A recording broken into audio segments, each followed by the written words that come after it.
vago otra vez por las calles del recuerdo, viene cantando Gardel. Y los pibes de mi esquina ya se aprestan a bailar esta danza tan genuina que es industria nacional. Cantor, actor y director de cine, Hugo del Carril nace el 30 de noviembre de 1912. Su verdadero nombre, Piero Bruno Hugo Fontana. Papá nació en el barrio de Flores, en la calle San Pedrito 256. Por esa cosa de la vida, hoy funciona ahí una unidad básica. Los padres se separaron, la madre se casó con otro señor, Riobó, pero prácticamente Hugo se crió solo. Se fue a vivir a la casa de los padrinos de él. Un matrimonio que tenía ya hijas, todas hijas mujeres, no, porque sus padres se separaron cuando él era pequeño. Los padrinos, al ser franceses, pronunciaban muy mal el castellano. Mi primer idioma fue el francés. Vale decir que el castellano yo a esa edad no lo conocía, sino a través de una persona de servicio que los sábados se escapaba a los piringundiles y había aprendido el tango Cara Sucia. Me enseñó a cantarlo en castellano y a los 3 años yo cantaba Cara Sucia. Y el primer nombre de mi padre es Piero. Entonces ellos lo llamaban de una manera media rara, decían Pierín. Y al final lo fueron cambiando por Pierrot. Y en uno de los cumpleaños siempre había alguien que decía, a ver quién canta algo. Entonces Hugo trató de cantar. Y estaba Larriu, que había ido a la fiesta con la guitarra a hacer de fondo musical. Le pareció, cuando terminó, dijo, che, Hugo, ¿no te gustaría cantar? ¿Y cómo? Y le acompaña, no te preocupes, el acompañante te acompaño yo. Entonces cantaba. Bien, bien, bien, cantate esto. El otro gritaba, no, y se hacía un lío de que cada uno pedía que cantara una canción. Era el típico cantor de barrio que daba serenatas. Era muy amigo de Florial Ruiz, hacían dúos. Por Mataderos habían casas no santas, como se dice ahora, ¿no? Pero por los alrededores había café. Y ahí lo conoció al Tano Pepe. El Tano Pepe le pide que cante. Y cantó Mano a Mano. Y así el Tano Pepe después lo lleva a hacer algunos programas de radio, a tomar pruebas.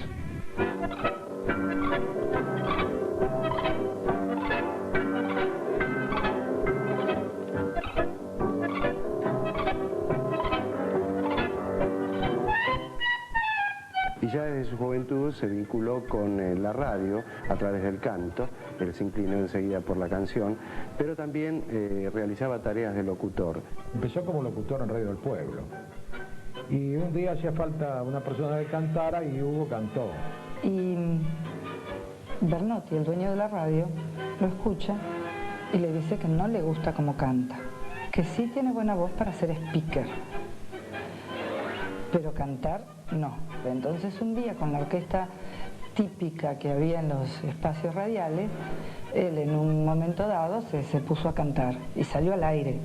Como locutor y cantor, ese mismo se presentaba en la radio. Tuvo un seudónimo que era Carlos Casares. Después se presentaba como Pierrot, que era como le decían a él. El primero que se le ocurrió fue el de Oro Cáceres. Recordando el viejo amigo, ¿no? Orito Cáceres, un viejo amigo de la infancia, el más querido de él. Luego de desempeñarse como estribillista en las orquestas de Juan Marini y Carmelo Taberna, Del Carril integra primero un cuarteto vocal y después un dúo con el cantor Roberto Acuña. Ya como solista en 1934, lo descubre el promotor Héctor Quesada. Lo contrata en Radio La Nación, que era una radio del diario La Nación, donde Hugo cantaba a las 6 de la tarde, 7 de la tarde, y todo el mundo lo escuchaba, tenía mucho éxito porque decían que había aparecido el reemplazante de Gardel. Él era un cantor muy tradicional, le gustaba mucho el tipo Gardel. aunque metiera un tango de More, que eran tangos modernos, él lo hacía cuadradito porque le gustaba el ritmo de tango. Hizo unos estribillos con Edgardo Donato, con la orquesta de Edgardo Donato, y grabó inclusive con Edgardo Donato, y todavía hay discos que se venden. Allá arranca con Donato como solista, ¿no? Y el muy bandido al verme a su lado, frunce la trompa y le dice apurado: Rosa, pone mi ventosa, que me muero por tu amor. Empieza a grabar y lo primero que grabas es Yo soy aquel muchacho, Nostalgia, toda esa camada de tangos clásicos de aquella época. El que internacionalizó el cine argentino en América, llevando el tango a toda América. Lo había escuchado cantar, y entonces lo llamó para hacer Los muchachos de antes no usaban gomina. A él no le entusiasmaba mucho ser actor, quería ser cantor. Cuando lo llama Romero, papá estaba demasiado flaco. Entonces la exigencia de Romero para hacer Los muchachos de antes no usaban gomina, tenía que engordar 8 kilos. Hizo un gran sacrificio porque él sabía que después de eso podía venir otras cosas. Hugo del Carril empieza siendo una voz y una figura durante el tiempo que dura un tango, ¿no? En 1937 Manuel Romero lo convoca para cantar su tango Tiempos Viejos. Y acordás, hermano, qué tiempos aquellos, eran otros hombres, más hombres los nuestros, no se conocían coco ni morfina, los muchachos de antes no usaban comida. Y llama la atención, no hace nada más que aparecer con una orquesta detrás, canta y se le ve hermoso, y luego ya le consigue Héctor Quesada un papel más importante en Tres anclados en París, con Tito Luciardo y Florencio Parravicini. También en 1938 del Carril actúa en la película Madreselva con Libertad Lamarque. Uno se equivoca a veces. Perdona. No puedo ahora. Tal vez cuando te desprecie menos. Estarás orgullosa, ¿verdad? Te vengaste bien del desaire que te hizo tu ex admirador. Basta, por favor. Y yo que iba a traicionar una inocente criatura por una... No. Lo que le acerca al cine es fundamentalmente el tango, ¿no? Después de la muerte de Gardel, evidentemente quedó un vacío que en parte fue cubierto por Hugo del Carril. Yo pesaba en mi amargura, aunque nadie me conteste, y es inútil que proteste mi rencor, es más fuerte que todo, oh, mi amor. En los próximos bloques, la historia completa de Hugo del Carril. Su actuación en la vida de Carlos Gardel. Se eligió para la película Hugo del Carril porque tenía más pinta. Su tarea como director de cine. Los diarios de aquella época y revistas decían cómo un actor se va a poner a director. Su relación con el peronismo. Cantar la marcha peronista lo marcó para siempre Hugo del Carril. La censura. Estuvo detenido un montón de tiempo en la cárcel de Las Heras. La consagración final. Era un ídolo.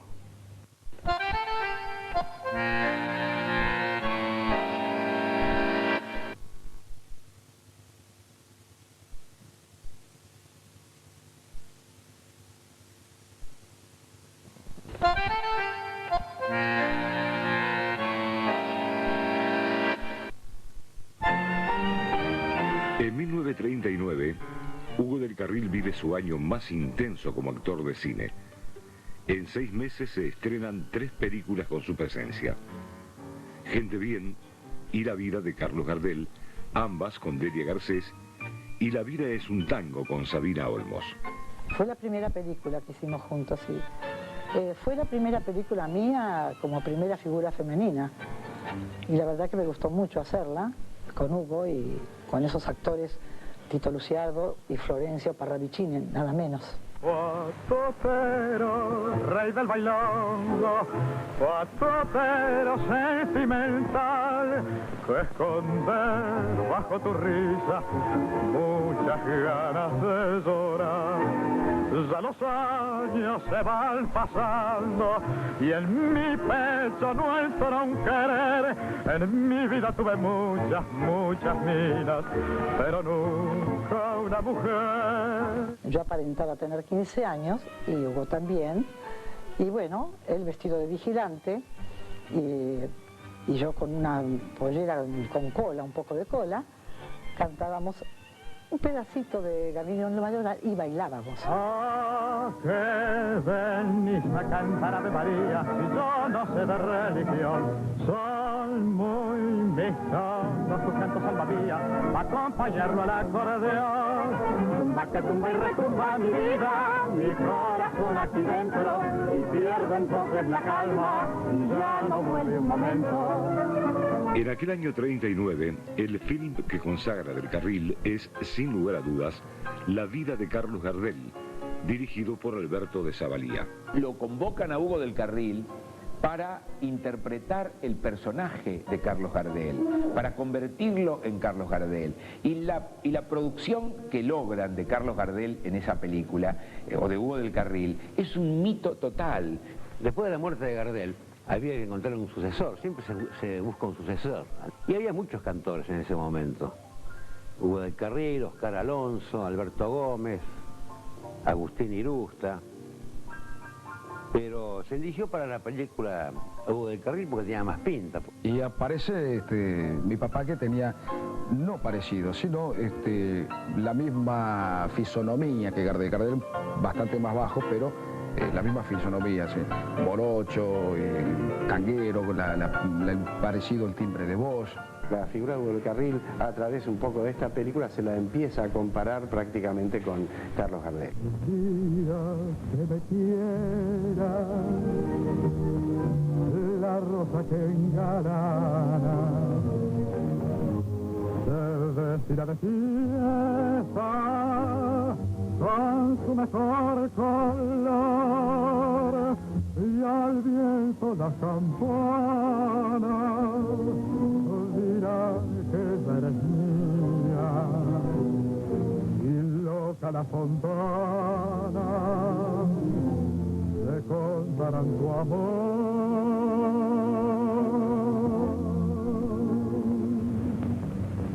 Ya en 1940 Del Carril actúa en otras dos películas, El astro del tango con Amanda Ledesma y Confesión con guión de Homero Mansi. Guitarra de mis amores, con su penacho sonoro, vas remolcando mis ansias por rutas parecidas, empolvan dolores.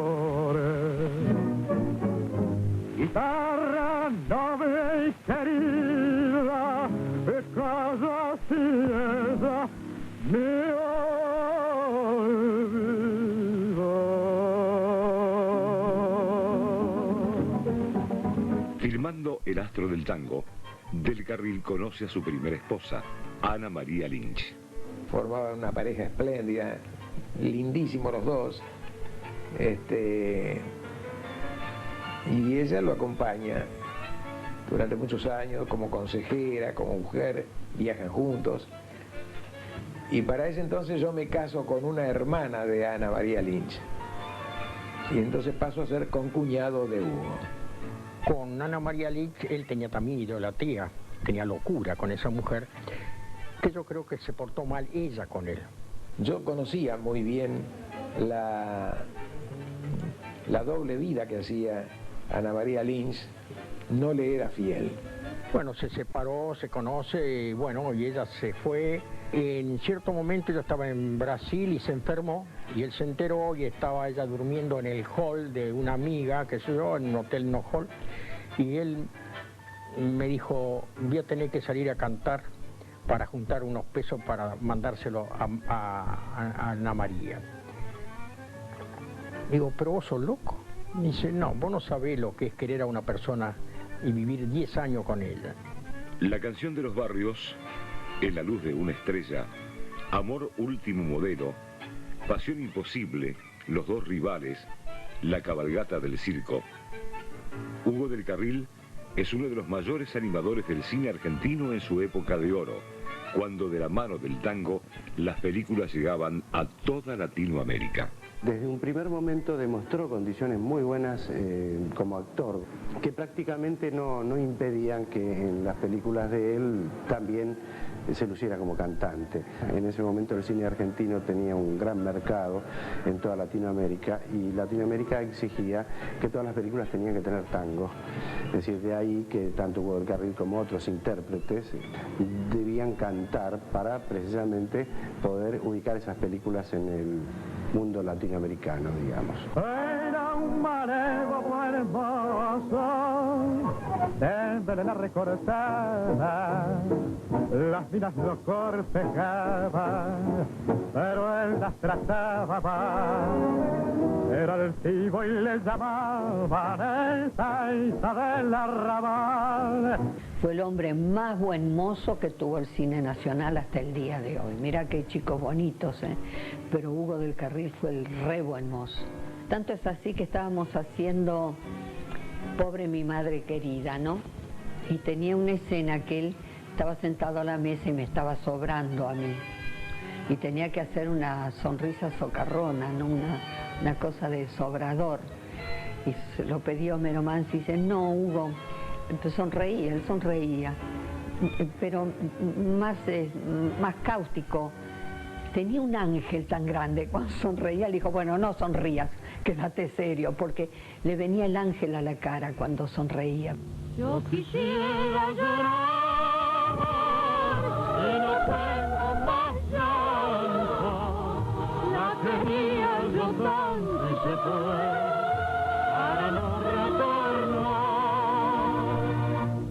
La capacidad que tuvo como actor, por lo excelente cantante que fue en la imagen. Dicen algunos que no era tal vez tan buen cantante, pero para lo que él hizo, el galán cantor era como Juan Carlos Torri, perfecto. Juan Carlos Torri más galán que cantor, Hugo del Carril en un equilibrio perfecto, ¿no es cierto?, para la época.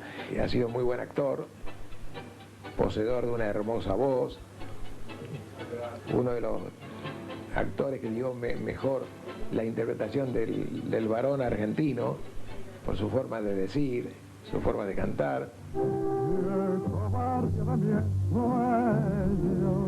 El de restos iguales, como vos los vendavales, a mí me azotó el dolor.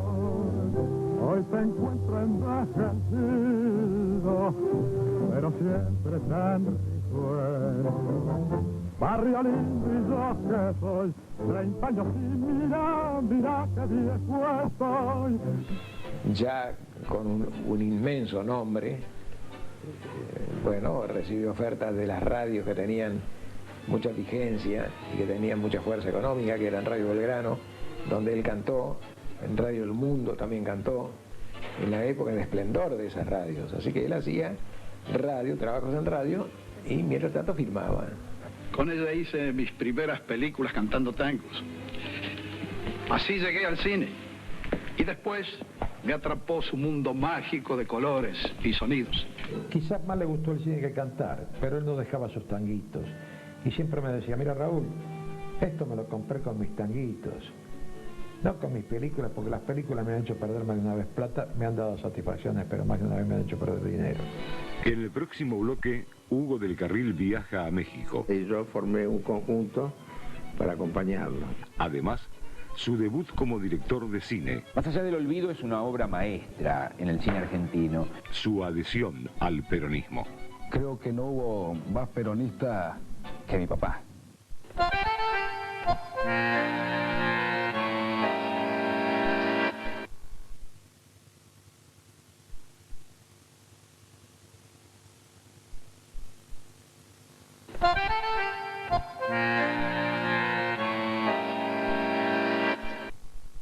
En 1945 y 1946 se estrenan El socio y La noche y tú, dos películas que Hugo del Carril ha filmado en México. En México recién empezaba a conocerse el tango, más que nada por las películas, por los intérpretes que hubo, como Hugo Carril, Diego Sara Márquez. Bueno, el México fue un ídolo. Volvió después de 26 años y fue un éxito total. Hugo era muy querido en México. Recuerdo que él tenía un contrato para actuar en un teatro que se llamaba Alameda. Ahí actuó una temporada y yo formé un conjunto para acompañarlo. El día que yo te vi, recuerdo que te besé, y lo que entonces sentí, mi linda Juan, ya no te diré. Él fue contratado allá, pero primero a hacer comedia, teatro, con Chupito Stamponi, Mansi, Discépolo, y el gran suceso que tuvo fue cuando estrenó Uno. Y recuerdo que él se iba todas las mañanas a Churubusco, donde estaban los estudios cinematográficos más importantes de México, y se iba allá y trabajaba de asistente, de camarógrafo, asistente del director. Hacía uno trabajar a dolores, ¿no? Para aprender la técnica del cine. Cuando empieza a ser actor, le entusiasma la parte de atrás de la cámara. Entonces siempre iba, miraba por el lente de la cámara a ver cómo se ponían los actores, qué hacía el director, qué hacía el iluminador, qué hacía todo, ¿no? Terminaba de actuar, todos se van a cambiar. Él se quedaba y se acercaba al camarógrafo. ¿Qué lente pusiste? ¿Medio plano, plano entero? Al iluminador, ¿qué utilizaste? ¿Cuántos spots? Yo creo que Homero Mansi, ¿no? Junto con Ral Papier en El último pasador y en Pobre mi madre querida, creo que fueron las dos películas que impulsaron a Hugo a decidirse a dirigir su primera película como realizador, que fue en el 48, se estrena en el 49, Historia del 900. ¿No sabía que habías invitado a Julián? Sí, me lo pidió tu hija. ¿Cómo? Pero qué muchacha más diablo. No sabía que sí yo lo había invitado. En el momento en que Hugo del Carril se aboca a la dirección cinematográfica, el cine argentino tenía excelentes directores, y por nombrar algunos voy a nombrar a Amadori, por ejemplo, a Mario Soffici, a Lucas de Mare, y aparece y irrumpe Hugo del Carril con esta película Historia del 900, empieza a tomar un lugar que no era que estaba vacante, pero sí de preponderancia junto a estas grandes figuras que fueron manteniéndose a través de los años 50. Filma su primer película como director, que tuvo muchísimas críticas malas antes de filmarse. Por ejemplo, los diarios de aquella época y revistas decían cómo un actor se va a poner a director. Hace su primer película. Y así después, despacito, se va animando y va haciendo otras. Para su ópera prima del Carril convoca a Guillermo Battaglia y Sabina Olmos. Fue una gran satisfacción que Hugo me llamara para compartir su película, su primera película, que fue Historia del 900. Me acuerdo siempre que en aquel tiempo no había ni un pedacito de seda natural en la Argentina. Y Hugo trajo a un modista de Italia, y todos los trajes míos de la película eran de encajes y de sedas naturales y de rasos, y bueno, una belleza fue. Fue uno de los vestuarios más lindos que se hicieron en el cine argentino. Él comete un crimen dentro de la película, dentro de Historia del 900. Y Hugo del Carril es él cree tanto en sí mismo, sin paranoia, pero cree tanto en sí mismo que se anima en el final de la película a hacerse perdonar por Dios. Y es una suerte de sentimentalismo último que le añade Hugo del Carril a la imagen romántica que él había venido sosteniendo. Ese mismo año, 1949, del Carril graba la conocida marcha Los Muchachos Peronistas con la orquesta del Teatro Colón. Los muchachos peronistas, todos unidos triunfaremos, y como siempre haremos un grito de corazón. Cantar la marcha peronista lo marcó para siempre Hugo del Carril. no sé si hubiera podido no cantar la marcha en ese momento. No quería grabar la marcha. Tenía muchas dudas, ¿no?, con respecto a eso. Hugo todavía no estaba, él personalmente, identificado con el peronismo. Homero y él eran radicales a muerte, irigoyenistas a muerte. No eran peronistas ni pertenecían al partido peronista. Después se pasaron del radicalismo, pensaron que sería la misma idea de Irigoyen, sería la misma idea de Perón. Mucha gente que lo dio siempre como un gran peronista, Hugo del Carril. Que yo sepa, no era así. Por intermedio de Ana María Lynch, que era su señora, consigue llegar a Perón, porque no podía llegar a Perón él. Y llega a verlo a Perón. Y cuando lo ve a Perón y charla con Perón, se fascinó. O sea, que él se fascinó del hombre. Del peronismo, no, él de peronismo no hablaba nada. Creo que no hubo más peronista que mi papá. O sea, Perón y después estaría mi papá seguro.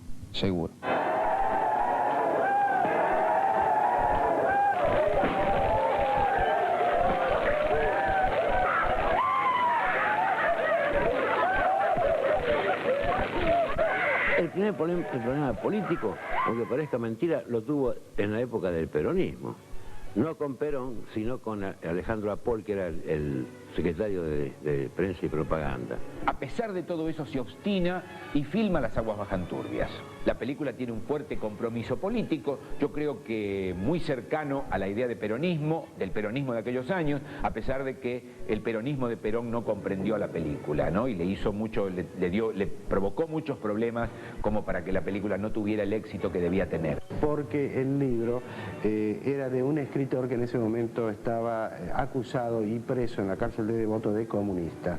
O sea que eso le significó a Hugo del Carril problemas para el estreno de la película. Él consigue de Eva Duarte el permiso para filmar ese libro.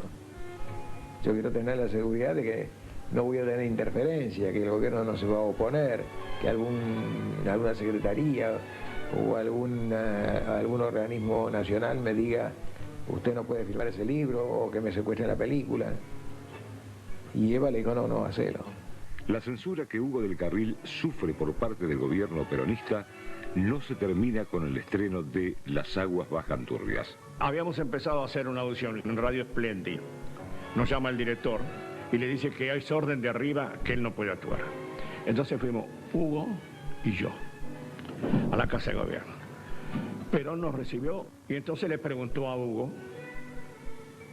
qué le había pasado, que le había llegado referencia que no podía actuar. Entonces Hugo, así con toda la bronca, pocas veces tuvo una bronca así, dijo, porque me han prohibido, general, dijo, decía, porque dijo que orden es de arriba. Entonces Perón le dijo, arriba, arriba estoy yo, y esa orden yo no la di.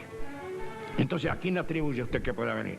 Entonces Hugo agarró y dijo, presidente, estas son cosas del señor Raúl Apol. Entonces le increpa a Hugo Apol y le dice, ¿cómo dice esto delante del presidente? Dejando... Y entonces Hugo dice, sí, porque escúcheme, usted no lo querrá admitir, pero usted hace esto, ta. Y además, presidente, hay en este momento 72 figuras del cine que no pueden trabajar. Y si usted me puede traer la lista de ellos, y entre esa lista volvió a trabajar Isabel Sarli, Armando Bo, Narciso Ibáñez Menta, en fin, montones. Hugo era más amigo de Eva Duarte que de Perón. Al Perón lo conocía, ¿no? Eva lo quería mucho porque cuando tuvo el altercado Eva Duarte con Libertad Lamarque, cuando hacían la cabalgata del circo, Hugo se puso del lado de Eva Duarte. Eva le tomó a Hugo una simpatía. Tanto es así que un día lo fuimos a ver para pedirle por unos artistas que estaban prohibidos. Y Eva dijo, acá en el Consejo Deliberante, usted siempre me viene a pedir por alguien y nunca me habla de usted. En el próximo bloque, Hugo del Carril se vuelca de lleno a la dirección cinematográfica. Hugo tiene una carrera que lo coloca entre los primeros grandes del cine argentino. Además, cae el peronismo y del Carril es encarcelado y perseguido. Le revolvieron toda la casa y lo metieron preso.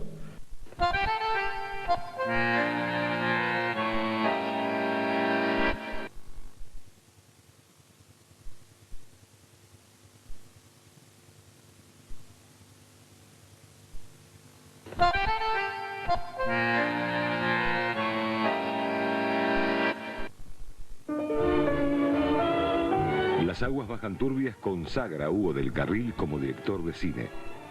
La película recibe no solo muy buenas críticas, sino también galardones en festivales internacionales como el de Venecia. La renovación que se produce a través de Las aguas bajan turbias es principalmente por el tema que trata, un tema social que el cine argentino, si bien lo había tratado antiguamente, hay un ejemplo, el caso de la película Prisioneros de la Tierra, dirigida por Soffici en el año 39, que trata un tema muy similar.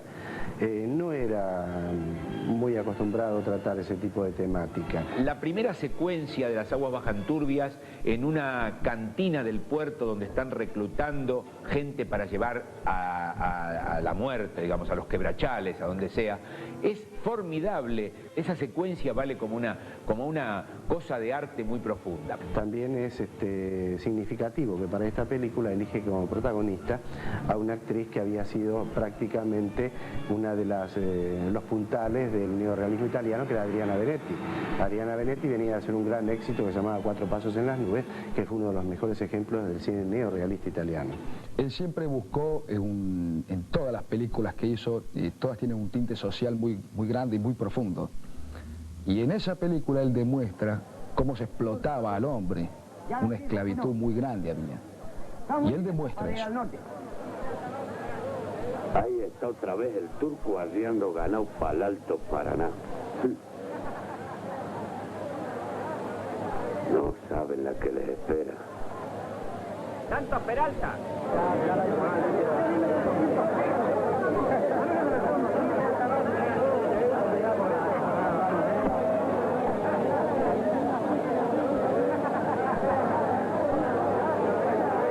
Firma, allí. Rufino Peralta.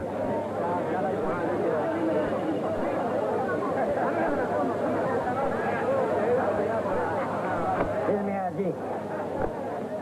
La caída del peronismo en manos de la Revolución Libertadora le trae numerosos problemas a Hugo del Carril, sobre todo en septiembre de 1955, cuando es encarcelado en la prisión de Las Heras. Se estrena La Quintrala en 1955 y coincide con la revolución, con la caída de Perón. Inmediatamente baja de cartel. Y después de la Revolución Libertadora estuvo preso, y no podía cantar en ninguna parte. Porque en el 55 entraron en la casa, le revolvieron toda la casa y lo metieron preso. Por el solo hecho de haber cantado la marcha peronista. Yo me fui de la casa de él a las 2 y pico de la mañana y 10 minutos después tocaron el timbre y creía que era yo que le decía que me había quedado a dormir porque ya es tarde para llegar a casa, y entraron la fuerza y le revisaron hasta en los cajones de la cocina.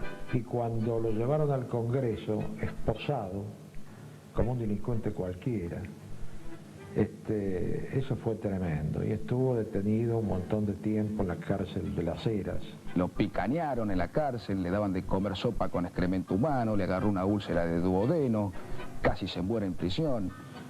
Lo salvó un carcelero que le daba todos los días 2 huevos duros, y mi papá no los quería comer por miedo a que estén envenenados.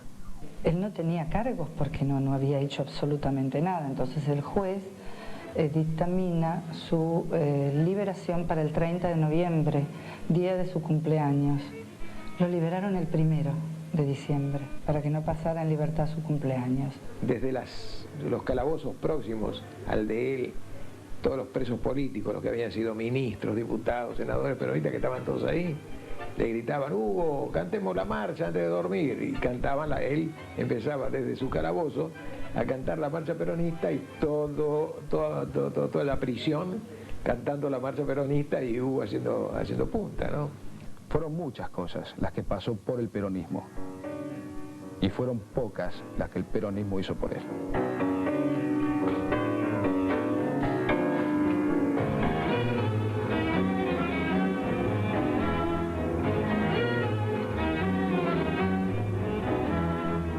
Él tuvo que trabajar en parques de diversiones, en Rosario, y ha ido a esos parques de diversiones con otra mujer que también estaba prohibida, que era Tita Merelo, y la llevaba él a cantar a los parques de diversiones.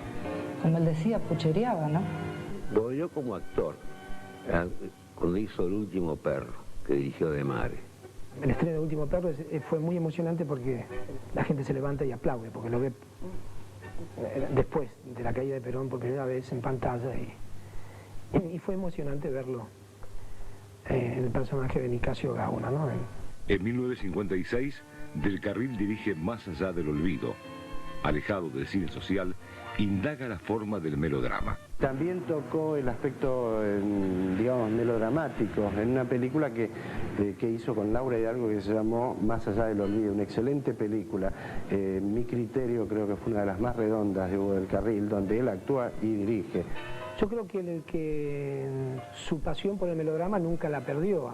Viendo sus películas, sus 15 películas, vemos que tiende a una visión melodramática, fatalista, en fin, hay una visión tanguera. Más allá del olvido es una obra maestra en el cine argentino. Es, junto con Puerta Cerrada, de Luis Saslavsky del año 39, los melodramas más valiosos que el cine argentino haya hecho. Y digo melodrama con mayúscula. En cuanto a realización cinematográfica, en cómo se movió con las cámaras, en fin, cómo realizó la película en el espacio cinematográfico, yo creo que sus dos obras más redondas son, sin lugar a dudas, ¿no? Más allá del olvido y La Quintrala. Creo que son sus dos obras más redondas como realizador cinematográfico.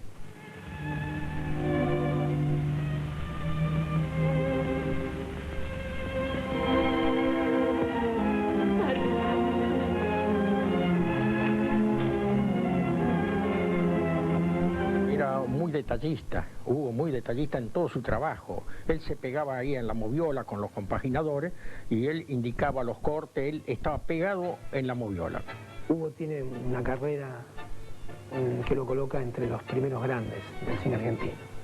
Ninguna de sus 15 se puede decir que sea una mala película. Con el tiempo Hugo del Carril fue supliendo las carencias de Eduardo Borrás, su guionista habitual, la fue supliendo por la intensidad de los actores, la fuerza de la actuación, digamos, la expectativa que el público tenía con determinados libretos. Es decir, Hugo del Carril, como dije antes, yo creo que había mamado un poquito de todos los directores argentinos y bueno, y eso le permitió después tener dotes como para poder tomar distintas temáticas, ¿no? Vuelve a tomar el cine social en algún aspecto con una película que se llamó Una cita con la vida, hecha en el año 1957, que trae como innovación a dos actores que después fueron bastante importantes, que se inician en esa película, se llamaba Enzo Viena y Gilda Lausek, donde también se inicia Graciela Borges, que hace un pequeño papel. ¡Estás de estreno! Ahora se ve que tenés lo tuyo. ¿Vos también? No sé para qué me lo habré puesto. Y te queda muy bien. Pero todos me miran. No seas tilinga, no te mira nadie. En 1959 Del Carril dirige Culpable. Durante el rodaje conoce a su última esposa, Violeta Courtois, madre de sus 4 hijos. Hugo estaba filmando la película Culpable y a Sadaí hacía las veces de un banco que él iba a asaltar. Y ahí conoció a Violeta, que estaba, entonces dice, ¿no quieres salir en la película? Entonces dice, yo no soy artista, le dijo Violeta. Bueno, pero no le gustaría trabajar al lado de Hugo del Carril. Y la mujer dice, no. Dice, si el señor Hugo del Carril, que mis padres lo admiran, quiere conocerme profundamente y quiero conocer a mi familia, me invito a mi casa. Hugo no fue nunca un muchacho de la noche, de salir, jamás estuvo en un café así. El paraíso para él era su casa. Un tipo muy trabajador, de levantarse muy temprano, a las 8 de la mañana ya estaba de pie tomando mate, escribiendo argumentos, mandando cartas a representantes, a compañías, manejando sus negocios. Él solía venir a casa a jugar al póker, yo iba a la casa de él a jugar al póker también, jugábamos, nos reuníamos. Y que no le pasara algo a un amigo porque estaba él primero corriendo que nadie. Con sus amigos era así, muy generoso, no solamente con sus amigos, yo creo que con todo el mundo. Él pensaba mucho en la gente, él estaba siempre dispuesto a dar una mano, a ayudar. Era un hombre muy generoso. Salíamos de un cine y bueno, fuimos caminando unas cuadras. Había un hombre en la calle que estaba con un fogón para calentarse. Y papá en ese momento, que no es que había gente como para que estuvieran después hablando, ay, le dio, no había nadie. Él se sacó el sobre todo y se lo puso al hombre. En el próximo bloque, Hugo del Carril es declarado ciudadano ilustre de Buenos Aires. Él se emocionaba tremendamente y decía que no los quería merecidos.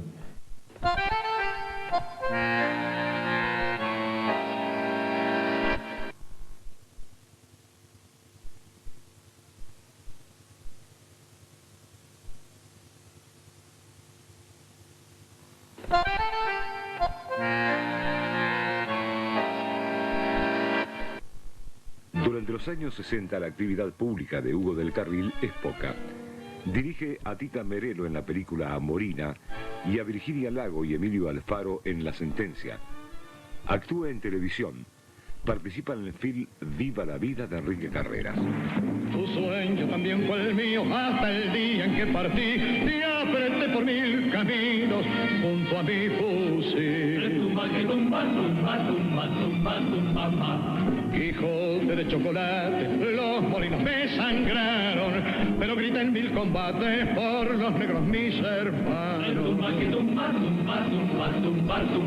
Durante los años 60 Hugo del Carril ya no lo vemos con, digamos, la fuerza del director de los años 50, sino que va a seguir estando, va a seguir participando del cine, pero no con trabajos importantes, sino a través de producciones que lo vuelven a contar como actor, como el caso del Día que me quieras, que hizo con Enrique Carreras, otras que hizo con Enrique Caen Salaberry. Hay una película que él filma, no dirigida por él, sino dirigida por Carreras, que es Amalio Reyes su nombre.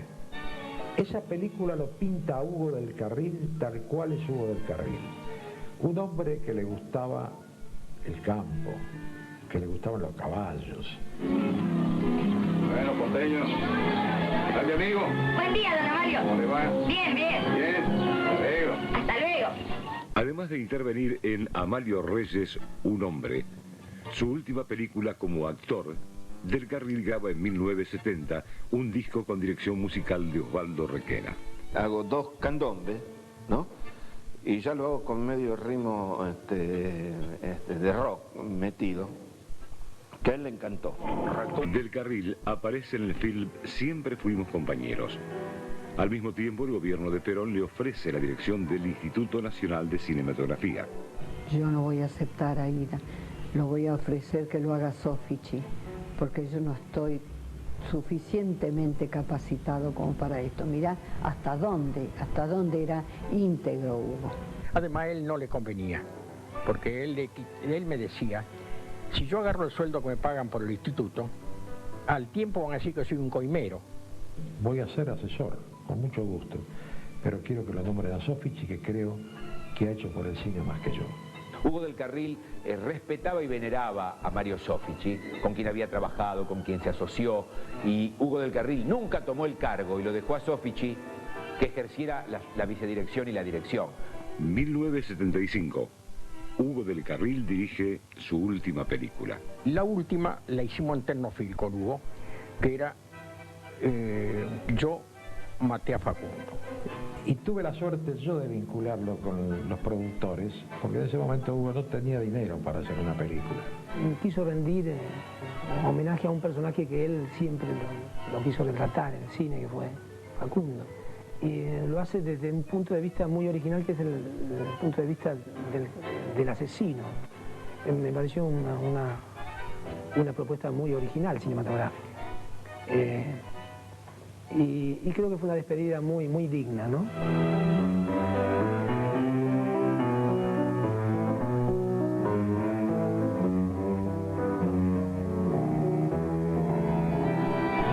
Pero en el 76, cuando vino el golpe de Estado, él se sintió, recordó sus épocas del 55 muy sufridas, entonces le pareció que le iba a pasar lo mismo.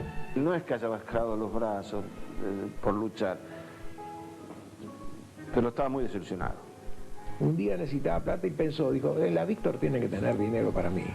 Él grabó para RCA Víctor, qué sé yo, como 30 en larga duración o 40.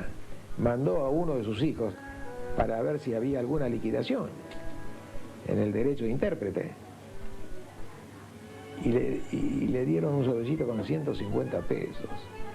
Económicamente él no anduvo bien, tuvo que, con sus pares y sus digamos, amigos políticos, no lo ayudaron como debían haberlo hecho. No podía filmar por su enfermedad. Y ahí empezó a comerse sus economías, tenía que mantener su casa, su mujer y sus hijos. Empezó con un problema en la vista que lo quedó prácticamente ciego en 30 días. A partir de la muerte de Violeta y a partir de su enfermedad, ya Hugo cayó en un estado de depresión, de tristeza. Con el regreso de la democracia, el gobierno radical nombra a Hugo del Carril ciudadano ilustre de la ciudad de Buenos Aires en el año 1986. Fue una emoción muy grande para mi papá. Se hizo en el Alvear, creo que estaba lleno hasta arriba el techo, habría gente. Y se emocionó demasiado mi papá, demasiado. Se volvió a reencontrar con antiguos amigos que hacía tiempo que no veía. Se volvió a reencontrar con su público, que hacía mucho tiempo también que no lo veía. Él se emocionaba tremendamente y decía que no los quería merecidos. Usted sabe que se merece todo esto y mucho más. Bueno, no sé, no estoy muy consciente de todo esto, pero me halaga sí el recibimiento de la gente y el afecto que siento. Hugo, son la consecuencia de una conducta y de una hombría de bien. ¿Usted lo siente así? Yo no soy el menos indicado para juzgar eso. Eso lo tiene que juzgar los demás, ¿verdad? Fue un pinchacito de vida, un poco más de vida, de tener una razón más para seguir viviendo. Ya mamá estaba fallecida. Fue algo muy lindo. Todos saben que usted sufrió persecuciones, prohibiciones, censuras. ¿Siente que esto, con la cantidad de gente que hay, es un poco una reivindicación suya? Bueno, supongo que sí, pero de las cosas malas nunca hay que acordarse de estas cosas que estamos viviendo ahora, que son las buenas. Yo creo que la mejor manera de definirlo es lo que me dijo él un día, ¿no? De decir, yo no sé si las cosas me salieron bien o mal, pero sí estoy seguro que puse el alma en todo lo que hice. Gravemente enfermo del corazón, Hugo del Carril sufre un serio percance de salud en 1988. Un año después, el 13 de agosto, muere en Buenos Aires, dejando inconclusos muchos proyectos. Sí, hay una película, dos películas en realidad que él quiso filmarlas, pero no llegó a concretar. Una se llamaba El Milagro, se hubiera llamado El Milagro, y la otra La vida del general. Se quedó con una película que ya tenía casi el guión hecho, tenía al actor convocado, que era Anthony Quinn, para hacer La vida de Perón. Creo que esa fue una asignatura pendiente que a él le quedó en esta vida, ¿no?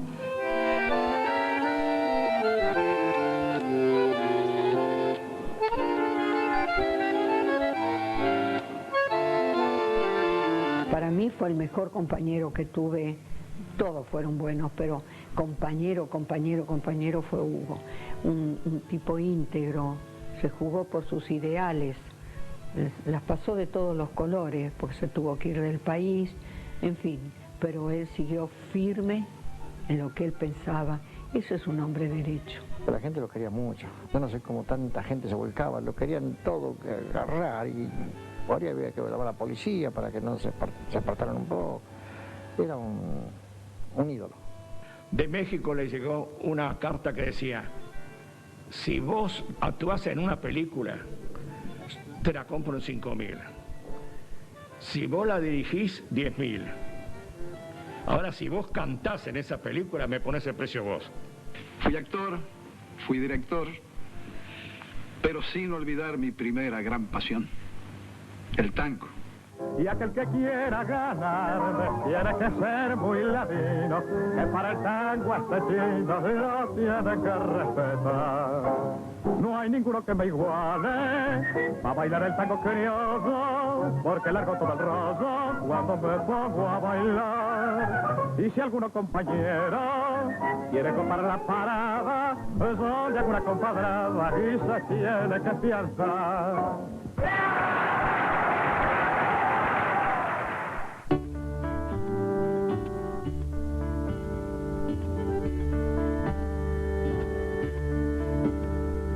¡Qué alegría! Buenos Aires, vuelve el tango otra vez. por las calles del recuerdo viene cantando Gardel, y los pibes de mi esquina ya se aprestan a bailar esta danza tan genuina que es industria nacional. Suena un fuelle melodioso en el palco de un salón, y a las pibas milongueras se